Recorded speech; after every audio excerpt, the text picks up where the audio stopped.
Регион с богатой историей. Еще в 1770 году был подписан договор о вступлении ингушей в подданство Российской империи. С тех самых пор ингуши остаются верны данной России клятве. Устои и государственность у нашего народа были с древнейших времен, а потому мечта создать свой территориальный округ жила в каждом сердце.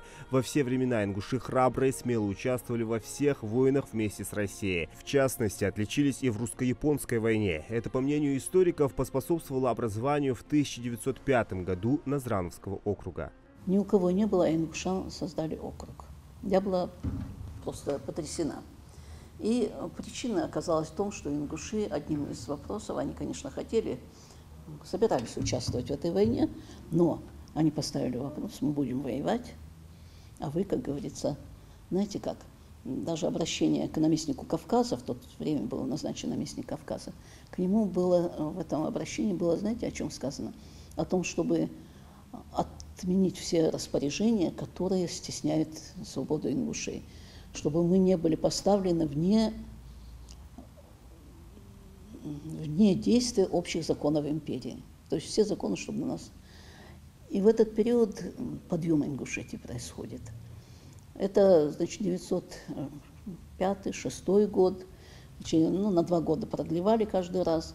И в конечном итоге, значит, мы к революции, к Первой мировой войне пришли уже, имея свой округ. В 1909 году его Сенат утвердил, и он существовал до 1918 года. Только в этих условиях он иным быть не мог, потому что царское правительство и вообще развитие того времени народу шло только по этому пути. Мы не могли, конечно, другого придумать даже и мечтать. Поэтому я взял отчет с Назранского округа с центром в городе Владикавказе, потому что не было соответствующего места для того, чтобы разместить управление.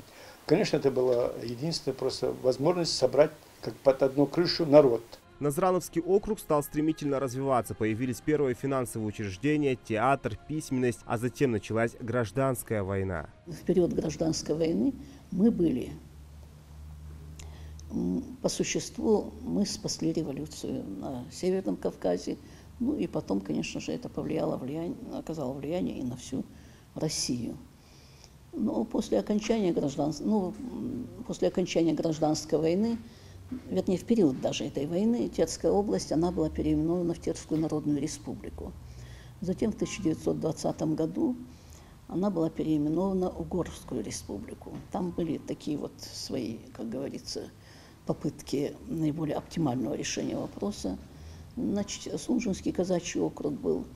Были попытки объединения ингушей.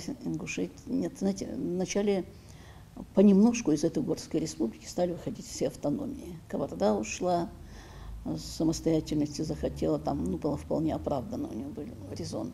А многие остались только Ингушетия и Осетия.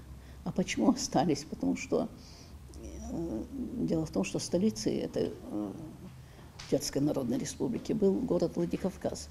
Если кто выходил из состава, то он оставлял эту столицу. 20 января 1921 года была создана Горская ССР, в состав которой входила и Ингушетия. Но вскоре автономная Советская Социалистическая Республика распадается. Спустя 4 года, 7 июля 1924 года, была образована Ингушская автономная область. Вопрос стоял о столице. Столицу, значит, решили так, что она будет разделена по правому берегу реки Терек. Вот по правому берегу реки Терек ингушская сторона, по левому берегу осетинская. Кстати, вот этот правый берег, он наиболее развитый, там больше ресурсов всяких учреждений, все это было, конечно, нам очень выгодно. И вот эта республика, она стала существовать. Подъем был величайший.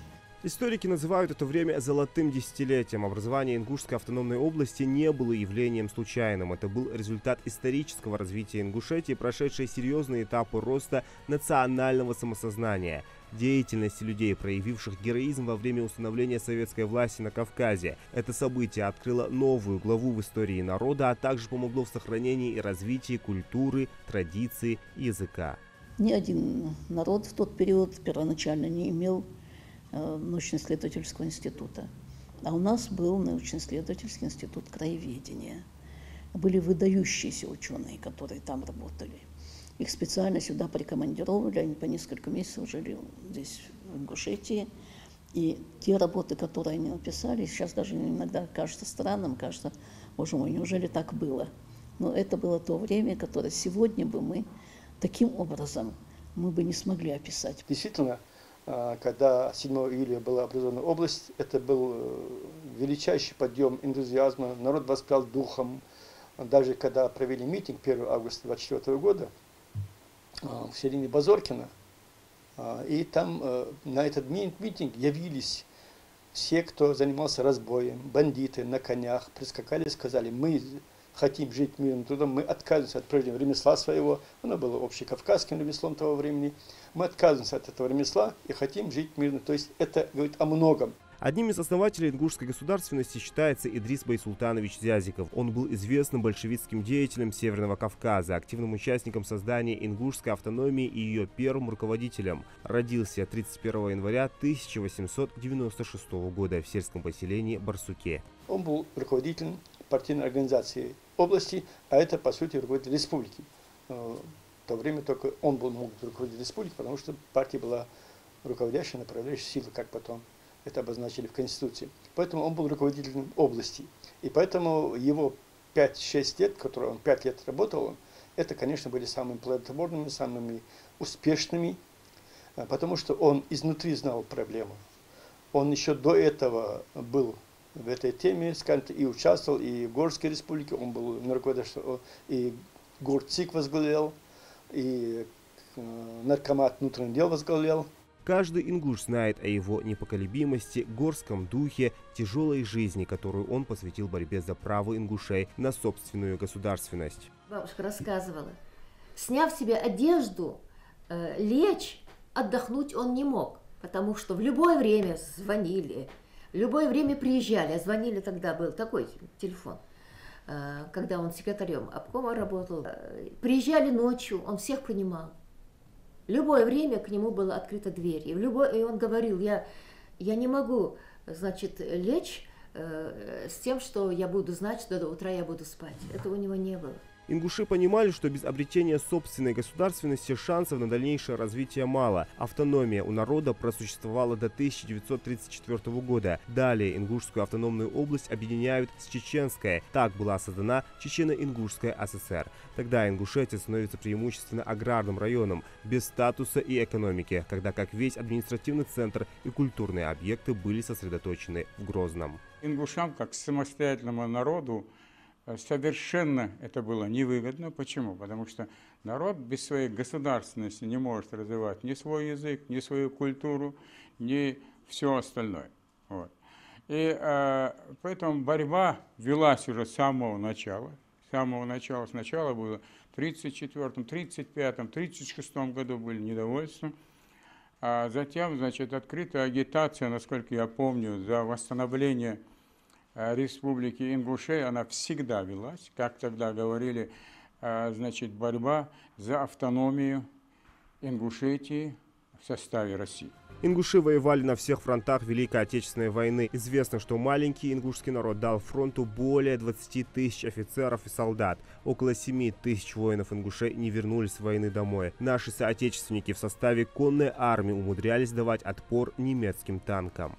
Были такие битвы, бросили их под Сталинград. Так что наш Чечено-Ингушский полк, он стоял на подступах к Сталинграду. И вот конницу бросили на танки. Конная армия Гудериана двигалась, понимаете. Они их обошли, окопались, лошадей привязали где-то там в лесочке, лошади вырывались, они чувствуют, что когда хозяину плохо, понимаете.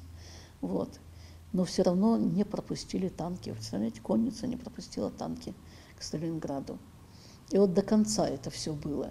Погибало очень много, но погибало ли и в других, как говорится, воинских соединениях Северного Кавказа.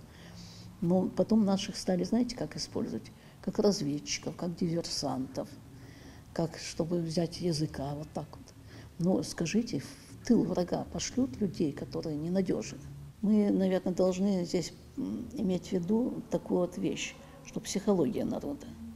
Психология народа была такова, если все духовенство, все старейшины собрались и объявили Гитлера газоват, кто будет предавать, кто посмеет предать? В 1944 году Чечено-Ингушская ССР была ликвидирована, а чеченцы и ингуши были депортированы. И только лишь спустя 13 лет после возвращения на родные земли в 1957 году ЧССР была восстановлена. Самое главное, что наш народ выстоял. Наш народ не потерял своей национальной идентичности, не потерял то чувство благородства, которое в нем все-таки было, несмотря на то, что это пытались все-таки вытравить с разных сторон.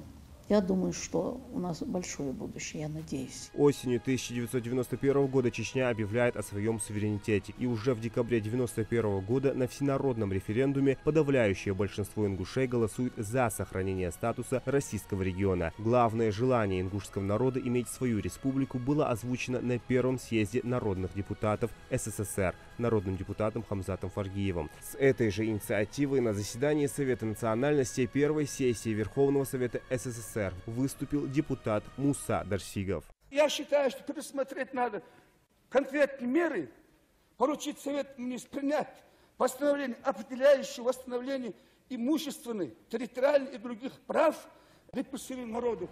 После второго съезда, прошедшего в Грозном в сентябре 1989-го, был организован оргкомитет по восстановлению ингушской автономии. Его возглавил Бексултан Сайнароев. Летом 1990 года Борис Ельцин принял представителей депутатского корпуса. Ельцин,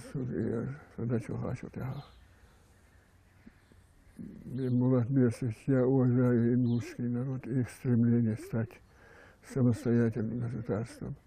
Я, говорит, пришел тебе поздравить.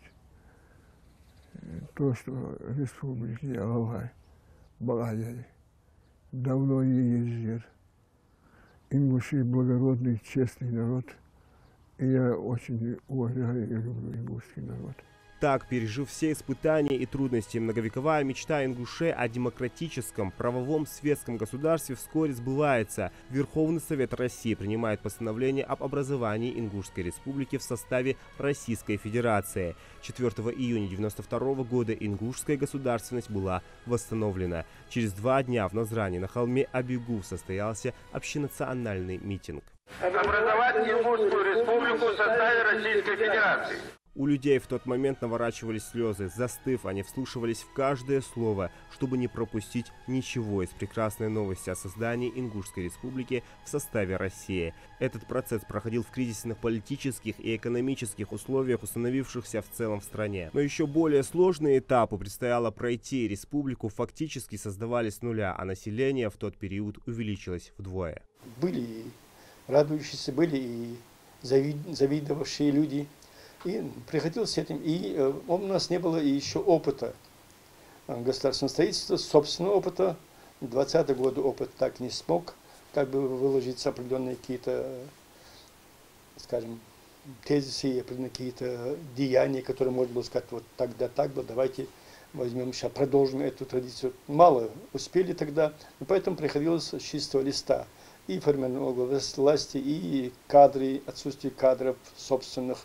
27 февраля 1994 года состоялись выборы первого парламента Народного собрания Ингушетии. У республики появились государственные символы и органы исполнительной и законодательной власти. Пройдя через тернии испытаний, регион начал положительную динамику развития. Я горжусь и представителями науки и образования, нашими спортсменами, олимпийскими чемпионами.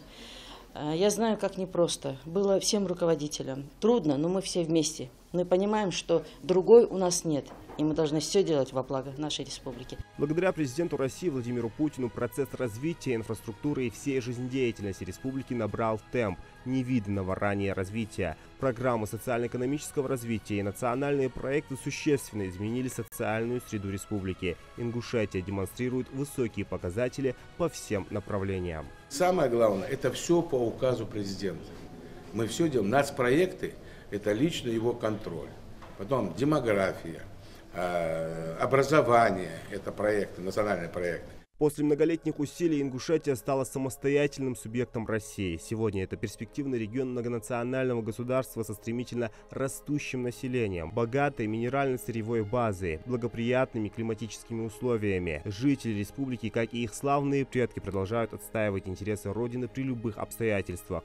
Бойцы Ингушетии с честью выполняют задачи в зоне СВО. Строятся новые школы, детские сады, больницы, парки, скверы, создаются новые рабочие места и вместе с тем растет качество жизни граждан. Зелимхан Калоев, Султан Мугушков, Магаз 24.